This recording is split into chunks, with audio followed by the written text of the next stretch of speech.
We're here to talk about the Silicon Valley real estate market through the week ending October the 17th. Then we'll finish up with the Greater Bay Area, which includes 13 counties and 5 regions in Northern California. We'll get back to the details here. I'm Richard Calhoun, real estate broker with Creekside Realty. My contact information is on each slide. These are the chapters that you can jump to if you're a repeat visitor and want to look at a particular section. Let's get into the first data slide. Here we're looking at inventory. Inventory obviously is the number of listings that are available. I look at total inventory. I don't look at anything that has an underlying contract.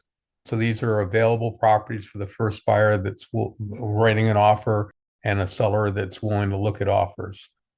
Right now we're at 2,600, almost 2,700 listings. That's only 3% more inventory than you typically are. The gray line is where you'd expect inventory to be. That's based on the median for the past 10 years for the same week. This week is in the middle.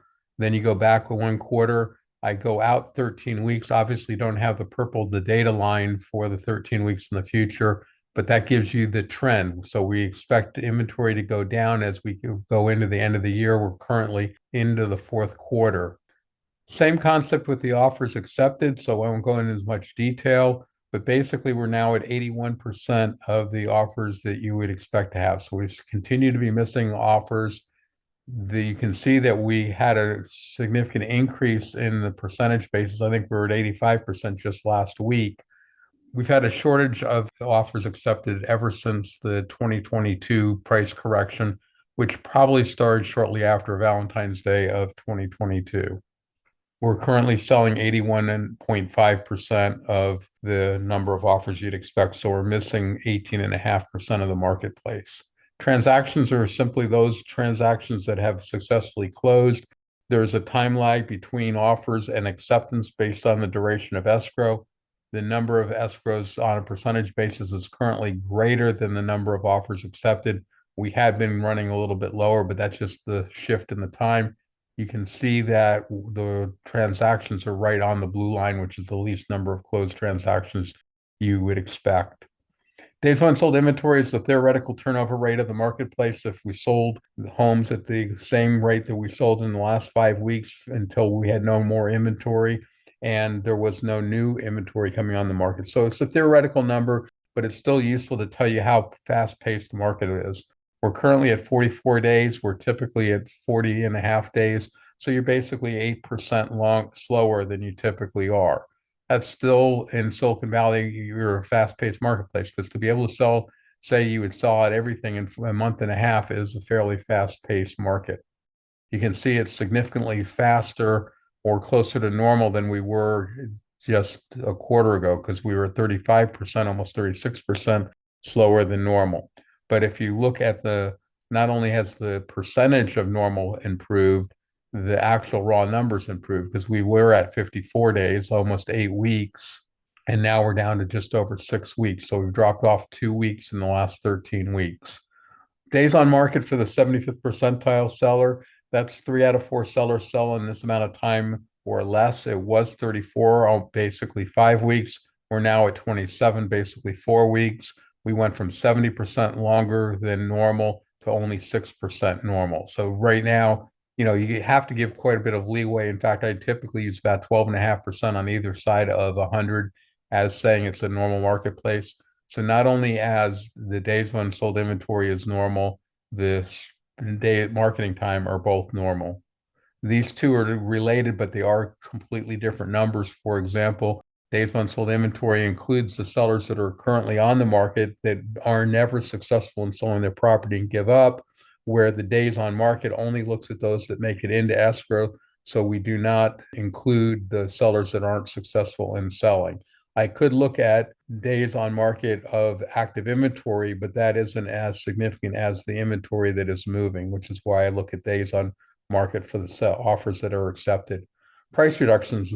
These are price reductions that the sellers do to try to get the offer to come in, the buyers to write up the offer. You can see we are almost double, 71% more price reductions than normal. At 1.5%, you might think that's a fairly small number, but the reason it's small is a large percentage of the marketplace, somewhere between 70 and 85% of the market does no price reductions. And so right now we're only at 30% more price reductions than normal. You're at 31%, 1.3%, and normal is basically right at 1%. So that's why you're 30% more price reductions or larger price reductions than typical. Overbidding. This is measures the buyer's competitiveness. How much does the buyer feel he needs to offer more than the seller's ask price to try to get the property? You can see that we were below. In fact, we were at 4% instead of almost 7%. So, rough numbers, that's getting close to half the overbidding magnitude that you'd expect. Right now, we're back to exactly normal and slightly over, actually, at 5% versus 4.9%. So buyers are feeling the pressure to overbid again. Now we're looking at long term. We're going all the way back to January 1st, 2015 on the left-hand side of the scale. The first 9 years to January 1st of 2024 is on the condensed scale. All of 2024, the last complete year, is on the expanded scale as well as the current year. The purple line is inventory. You can see we're basically somewhere around 100. We're about 2.5% more inventory than you expect. But basically, I'd call that normal. Then you move down to offers accepted. You can see that we were almost at 90% earlier just a few weeks ago, and now we're back rapidly approaching 80%. But since I mentioned the shortage earlier, you can see that we were 30% missing during 2023. During 2024, we were probably missing 25% of the marketplace for the most part. And now in 2025, we're missing about 20% of the market.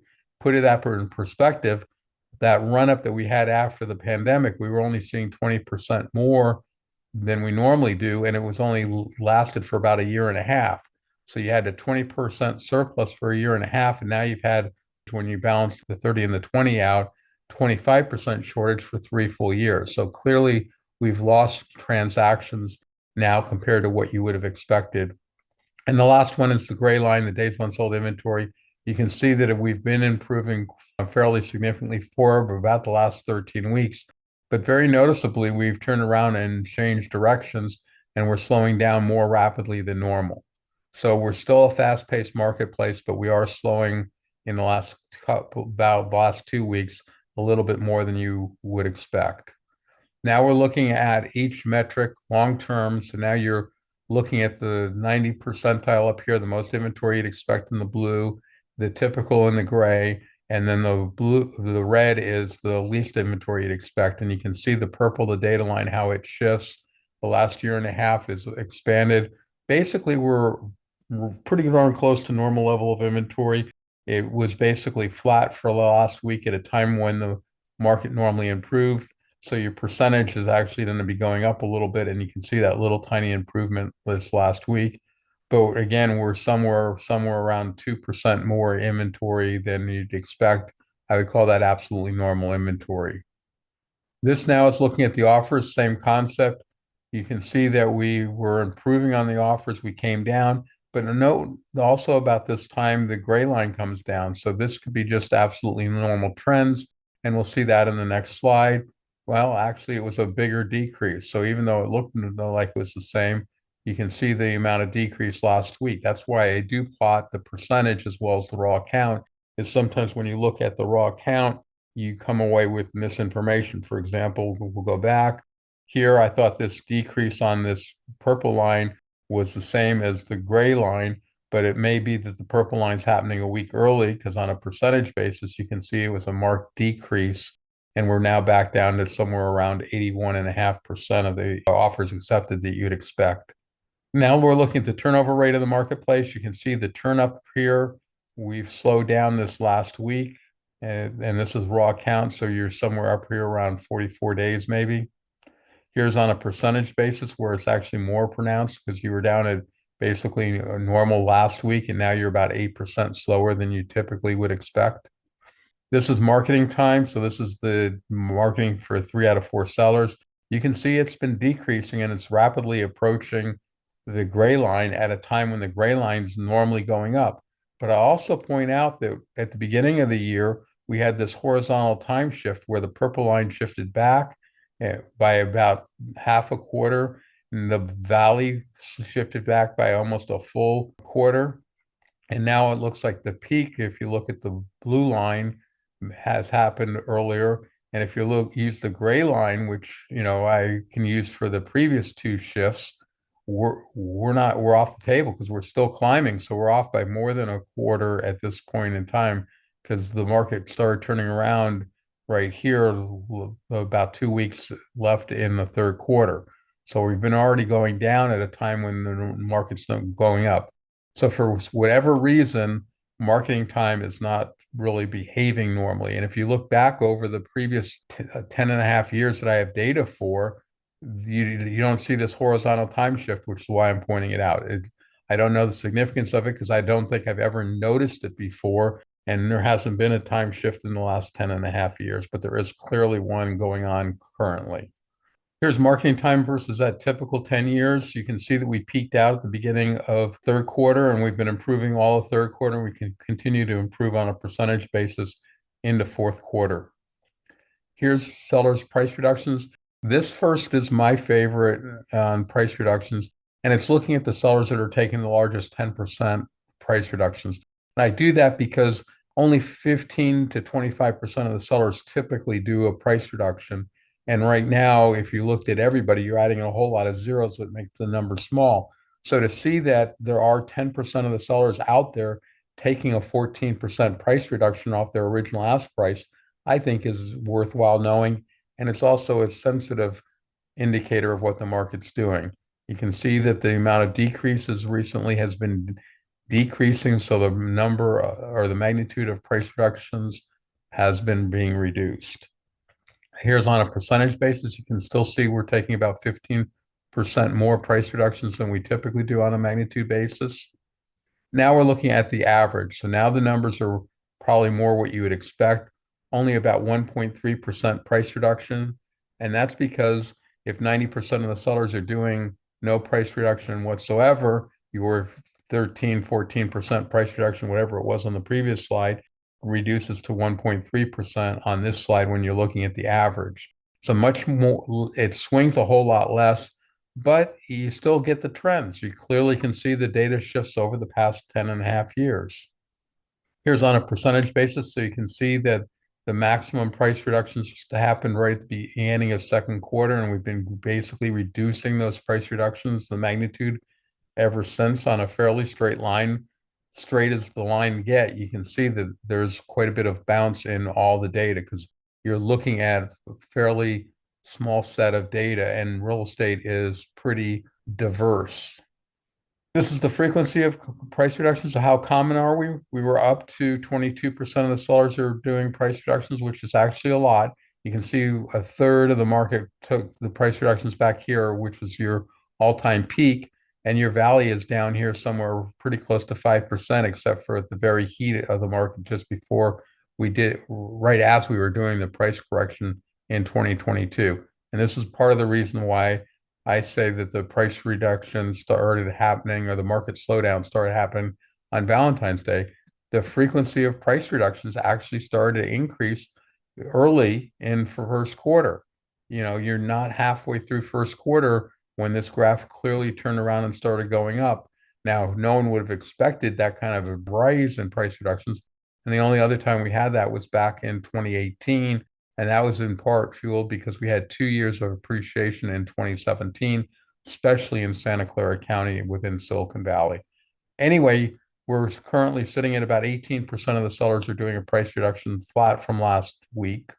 On a percentage basis, that's still improving because normally you have an increasing number of sellers doing a price reduction. So the frequency was flat last week at a time when it normally increases, which gives you an improvement on a percentage basis.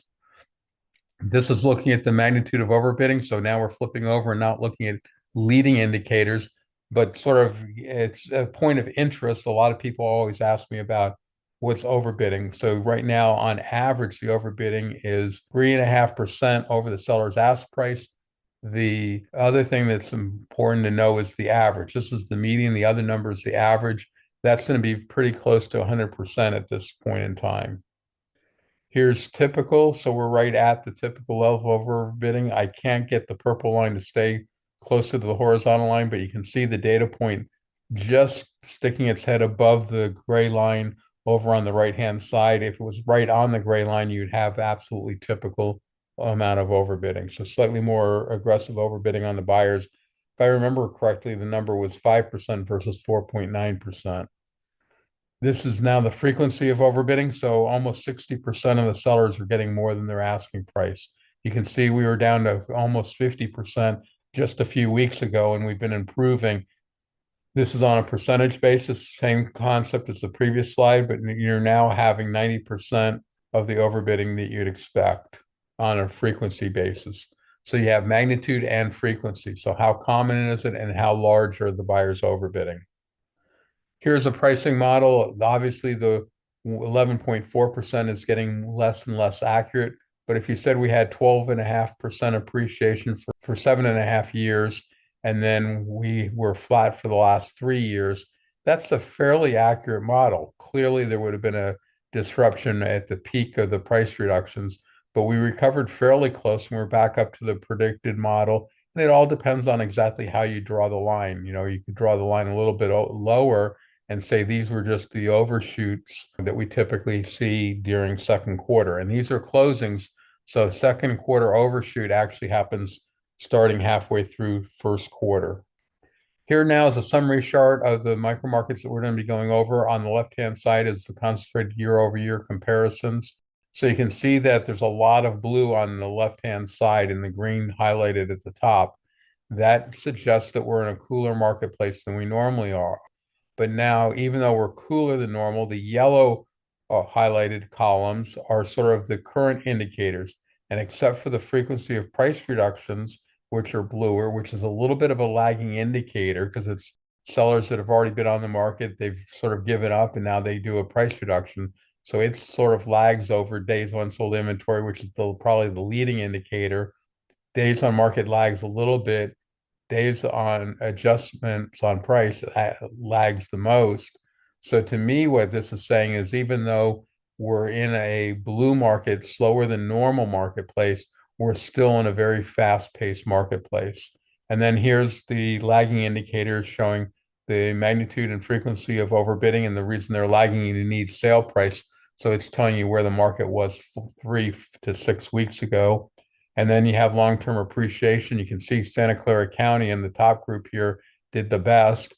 San Mateo County probably did the least well, and Alameda County did probably in between the two counties. And I believe this is directly related to remote working and the pandemic. And then you have the median sold price down in the center column. You have the 90 percentile on the right and the 10 percentile on the left. So in any given micro market area, you can see the sandwich. Now we'll go in and look at each graph individually. This is looking at active inventory. You can see it's pretty white in color. It's a little bit more red than blue, which would indicate that you have a slight lack of inventory, but fairly normal inventory. Offers, clearly a blue tint to this, which indicates that you have a lack of offers. I highlighted Silicon Valley overall, so this is your global market, then the 3 counties. And you can also look at the micro market that's most interesting to you under each one of the 3 counties. I don't have micro market data for Alameda County for the first couple slides. Now you're looking at days unsold inventory, and this is compared to the 10-year median. So where do we compare to normal? It's pretty normal. You got some pink areas and you got some blue areas. You can see Alameda County is basically blue. You can see that San Mateo County is a little bit of blue, but it's also got Redwood City, which is a fairly large area, a fairly strong red. And Santa Clara County is probably the most balanced out of the 3, with only Cupertino and Sunnyvale actually showing a little bit slower days on sold inventory than normal. And it's normally one of our better areas. Days on sold inventory for raw count. So this is now not comparing to normal. So even though on the previous slide, it was probably a little bit blue, here you're solidly pink. That's where you pick up the concept that I'm trying to convey, that even though we're slower than we normally are in Silicon Valley, we're fast. Now, the exception to that is the Livermore, Pleasanton, Castro Valley, Dublin area, where you're sitting at 160 days for the Tri-Valley area, and Pleasanton's at 130 days. Those by far are the largest areas. Now you're looking at marketing time, 3 out of 4 sellers. You can see that you're and this is compared to normal. So you're basically normal in most of the areas. You got a few red spots over here in the west area of Silicon Valley, but noteworthy is Pleasanton. So even though Pleasanton is taking a long time right now to sell the days of unsold inventory, the marketing time is actually faster than normal, and it's 80%. So it's 80%, and it's taking 20% less time to sell in Pleasanton right now. So that from that point of view, you might think you have a fast marketplace until you look at days unsold inventory.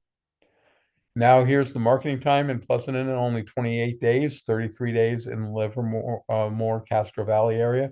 But again, you can see a lot of white areas and balanced areas and some red. So you're selling a little quicker than normal. In fact, the only area that's blue is Morgan Hill, sitting at 53 days. Morgan Hill is a longer marketing time at 53 days. This is raw count. Now we're looking at ask price reductions. This is magnitude of ask price reductions. So the blue is where sellers are taking larger than normal price reductions, because this is compared to the 10-year median. Areas where they're taking less price reductions is in red. So you can see sort of they're intermixed. Sort of the expensive areas right now are doing the best, I would say, overall on a broad brush. Although the exception to the expensive areas is Atherton is clearly an expensive area, and it's taking bigger price reductions than normal. Here's the average price reductions. You can see that in Menlo Park area, they're taking 3.4% of the sellers, and this is average. East Central South San Jose is taking 2.5% price reductions, Oakland at 1.8%, and then you're mostly right around 1% for the other areas, although Redwood City's at 1.8, and Mateo County Coast is at 1.7. So there are some higher areas. Oakland already got that one. This is the frequency of price reductions. So how common are price reductions? You can see San Mateo County on average is exactly at 100% countywide. But look at where you go. You go from 59% of the price reductions you'd expect in San Carlos to the Pacifica area at 35% more, or Foster City, which is a real small area, at 61% more. Almost, you have quite a major change just within the county. Even Santa Clara County sort of has a range.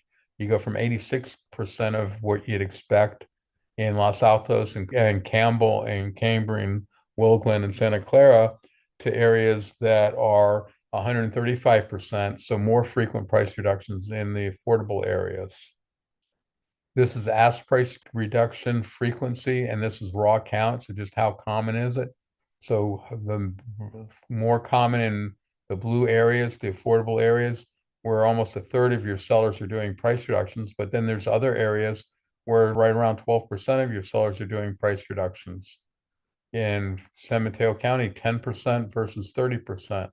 So you have this split, which is part of the reason why I look at micro market data.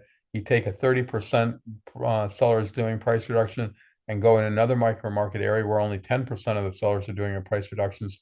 And those are two different marketplaces completely.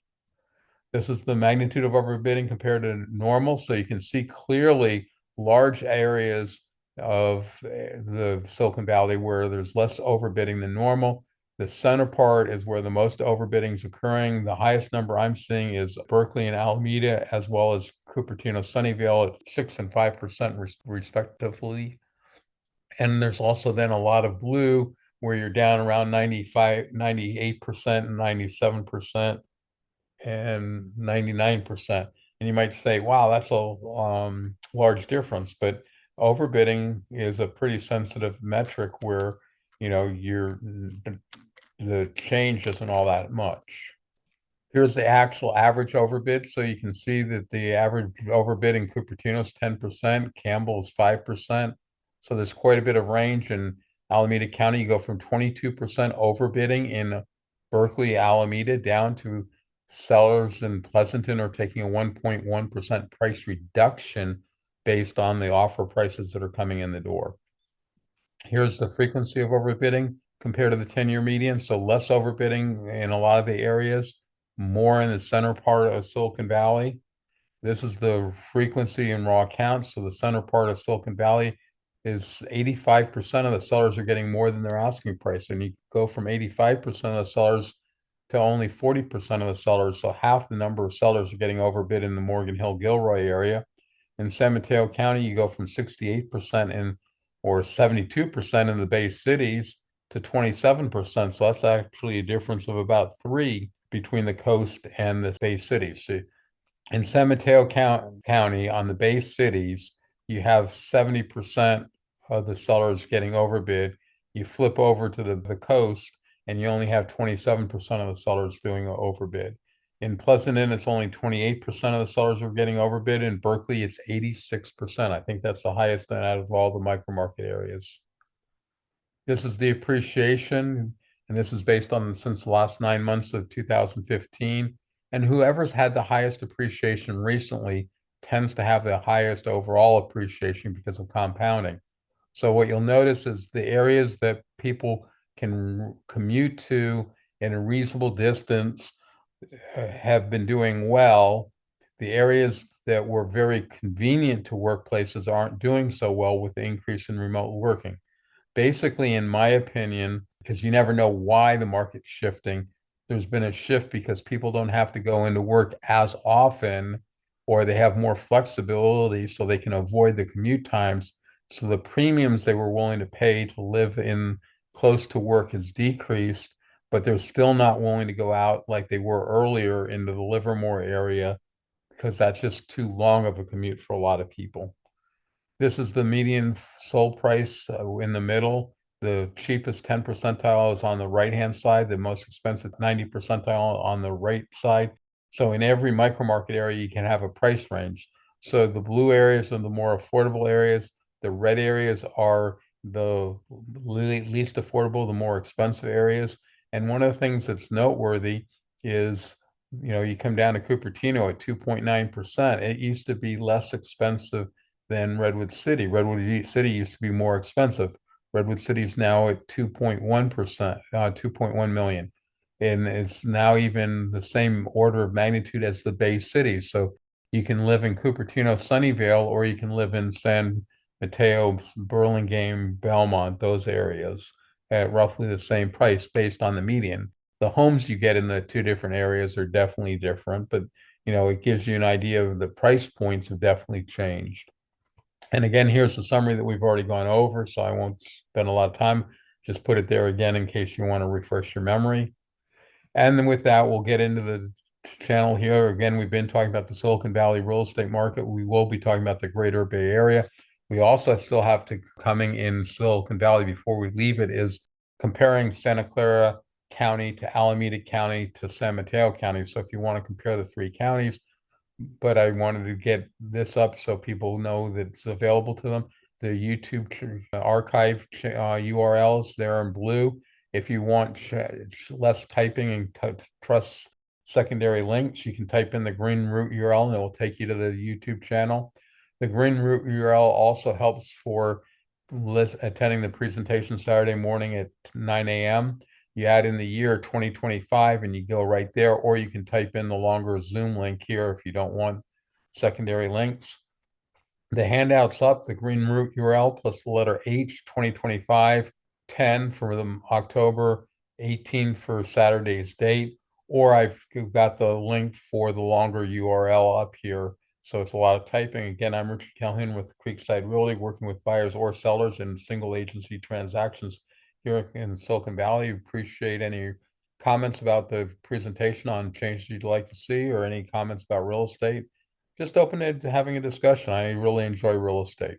Let's get into the three county comparison next.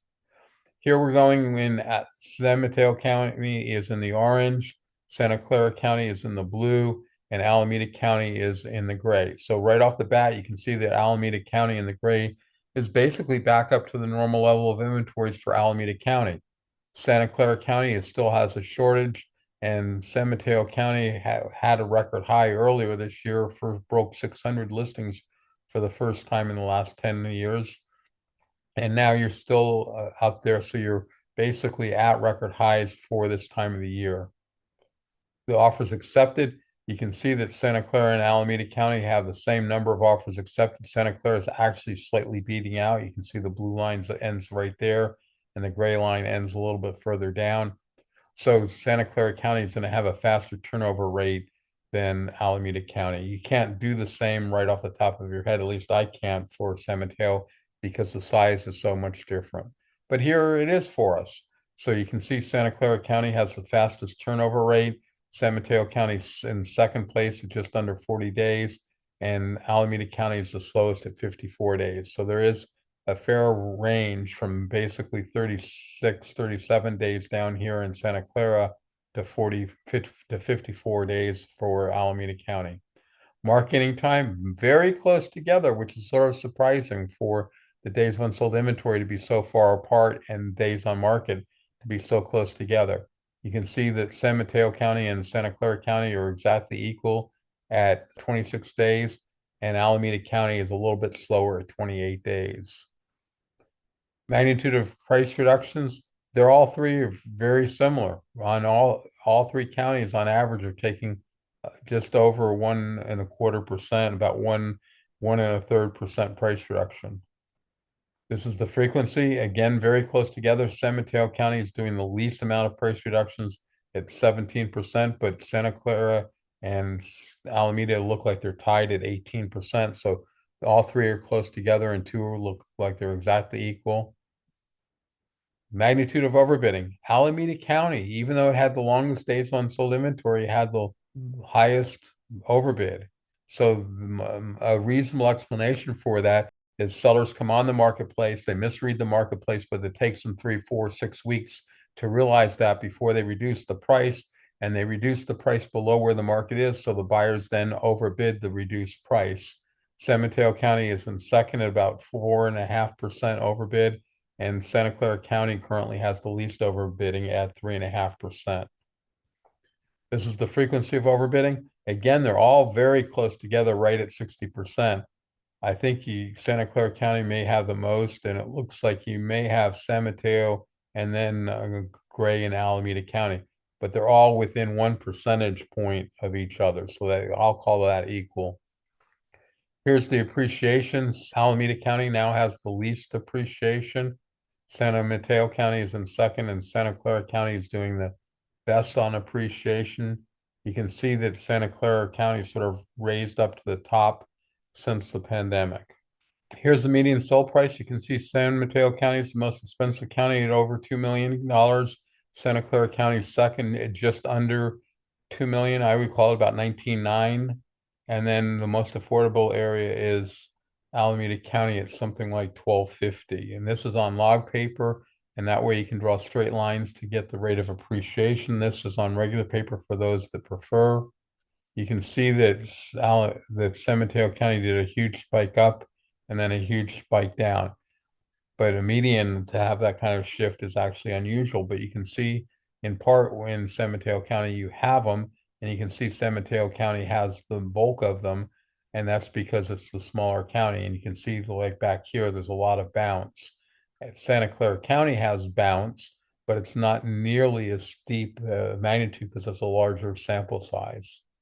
Here's estimated payments going through the current interest rate using the national average for high balance conforming loan limits. You would get a lower interest rate by just borrowing jumbo money in Silicon Valley, which most people would, and assumes an 80% loan and reasonable estimates for property tax and insurance. Now we're getting on to the distributions. We're going to do 3 distributions. The first one is days on marketplace. So we look at from the median, because look how close together the data is down here. From a good marketplace down here in the red to a bad marketplace, there isn't much shift.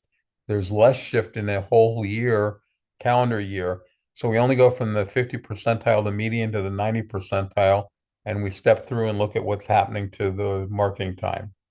We're starting off a year ago. You can see the dotted lines. So we're slowing down at this time of the year or a year ago. And this is roughly the peak. That's in slightly improvement already, even though it got up steeper here. See how steep it gets on the right-hand side as the market improves? There's the hottest marketplace already cooling off too, so it's sort of close together. Now you're drifting up already. Still continuing to slow down. And now you're right there, I think is the slowest we were for the year. And now we're going to reverse and we're actually going to improve. And now we're coming up to the purple line, the current line. So we basically slowed down like we normally did.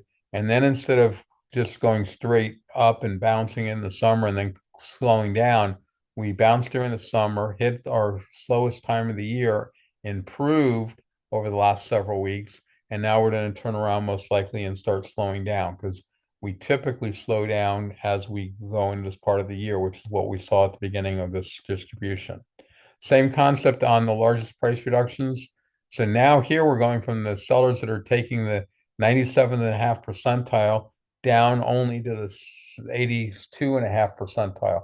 So we're taking the top 15% shifted down by 2.5%. I shifted down to get rid of the far extremes, and I'm only looking at 15% of the marketplace because that's all the market, the sellers that are doing price reductions. The red line up here is your best year ever, which said that less than 2.5% of the sellers were doing any price adjustments whatsoever. You can see just within the last 12 months, 52 weeks, we have 4 weeks that 10% of the sellers were already doing no price reductions. So anyway, that's why I'm looking only at the skewed section. You can start off a year ago on the dotted line, and you can see the purple line is quite a bit cooler. Down here is your cool line. See the blue line down here? So you're quite a bit cooler than you were just a year ago. But now you would expect the market to bounce around for a few more weeks. Just bounce. Now it looks like it may be heading down. You definitely headed down. There's the bottom of the marketplace.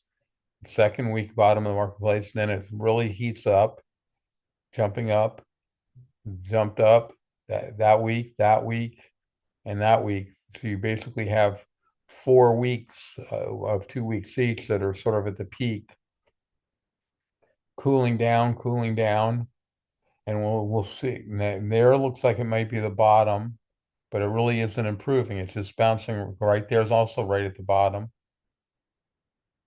Don't know what happened there. So then we had a slight improvement. So you were down at the very bottom, but you've had a slight improvement, but not significant. Now we're looking at buyers overbidding. Here we're looking at the buyers that are going from 5% of the sellers all the way up to 95%. So we're all looking at almost all the buyers ranked from the sellers that are getting the most overbidding to the sellers that are getting the least overbidding.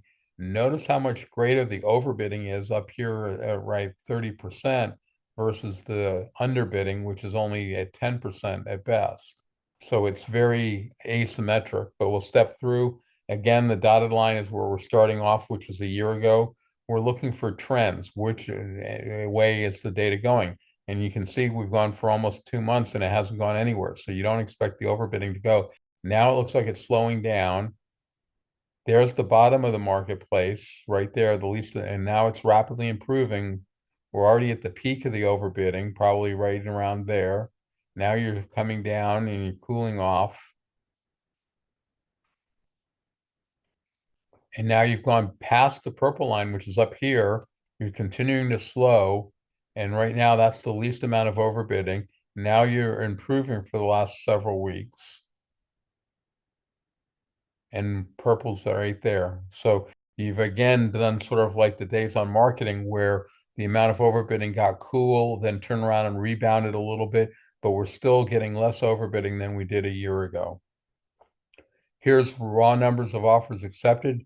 You can see that we're still not doing very well. You can see at 2130, we basically have the second worst year out of the last 10. We have the third worst year out of the last 25.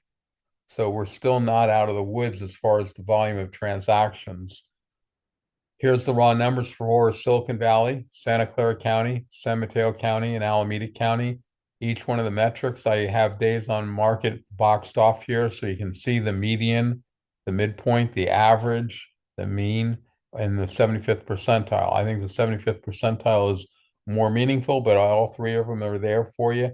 And you have two measures of appreciation, the last 9 months of 2015 and the entire 2020 calendar year. So you can see what the appreciation has been since the pandemic. Now we'll finish up with the Greater Bay Area. Finally, 5 regions being the Silicon Valley, the cities, North Bay, Central Valley, and the Central Coast. That's 13 counties and 5 regions. Here's your inventory. Inventory is rolled over and going down in all 5 regions. which, if you look back in the time, that typically happens starting about now. Here's looking at offers accepted.